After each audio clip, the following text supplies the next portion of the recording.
Bahala ka, hindi mo lang kaya gamitin mo.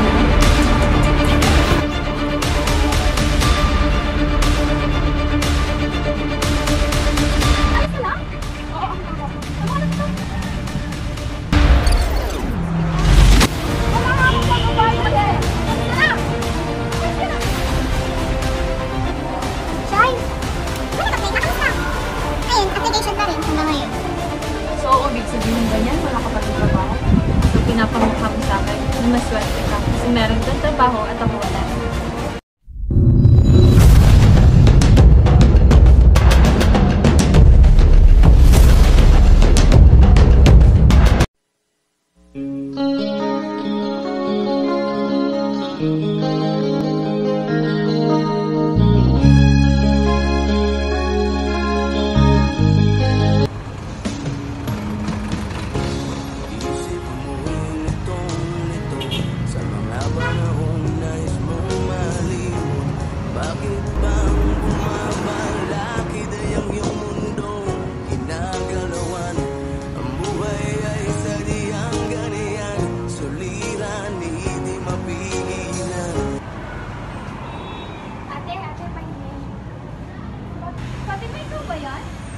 Mag-apply ba tayo?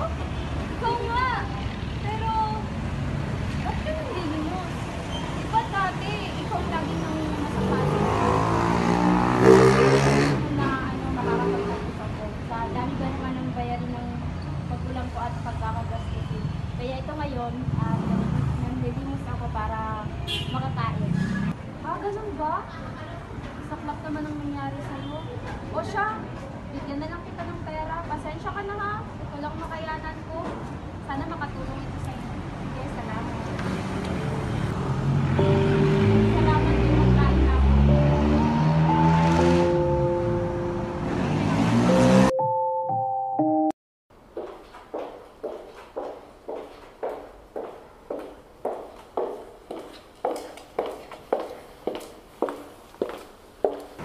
Hi, Fatima. Hello.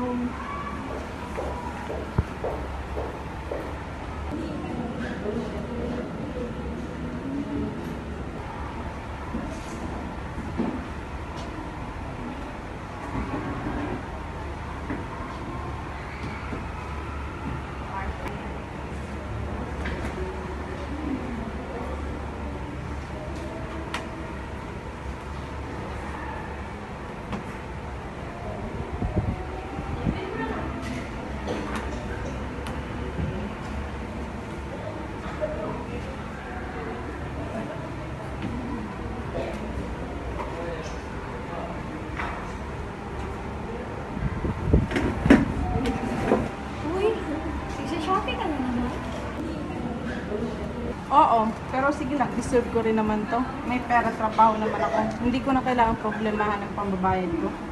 Ano ka ba naman? Dapat hindi sa lahat ng oras ganyan ang iyong pag-iisip. Paano kung may emergency ka? Paano kung may babayaran ka? Paano ka makakabayad kung gagastusin mo lang, wawalasin mo lang yung pera mo sa hindi naman kailangan ng pagkakabay? Alam mo ikaw, minsan hindi mo sa mailibre yung sarili.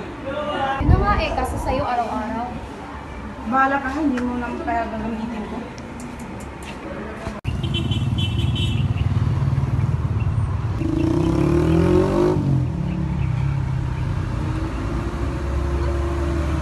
Ate, ayos ka lang? Oo, okay lang ako. Tulungan na kita. Dalhin na lang kaya kitang ospital. Naku, wag na. Wala naman akong ibang babayad yan eh. Eh, paano natin nalalaman ilagay mo niyan kung hindi kita dadalhin sa ospital? Wala nga akong pagbabayad eh. Mahirap lang ako. Wala akong magagawa kundi antayin na lang aming kamatayan. Umalis ka na! Umalis ka na! Umalis ka na!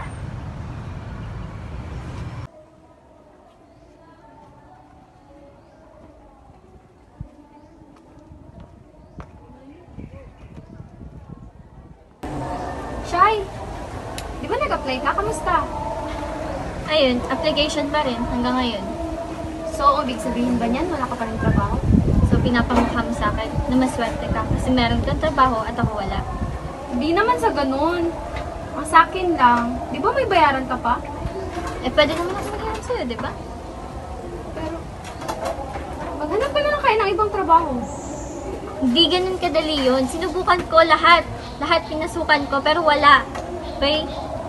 Sobrang dami ng mga nangangailangan ng trabaho. Mga may pinag-aralan ng tinatanggap nila. Ganun talaga. Ganun naman lagi. Kung sino pa yung nangangailangan, kung sino pa yung mahirap, sila pa yung hindi natatanggap dahil nga mababa yung pinag-aralan nila. O siya, hopefully makahanap ka ng trabaho sa susunod.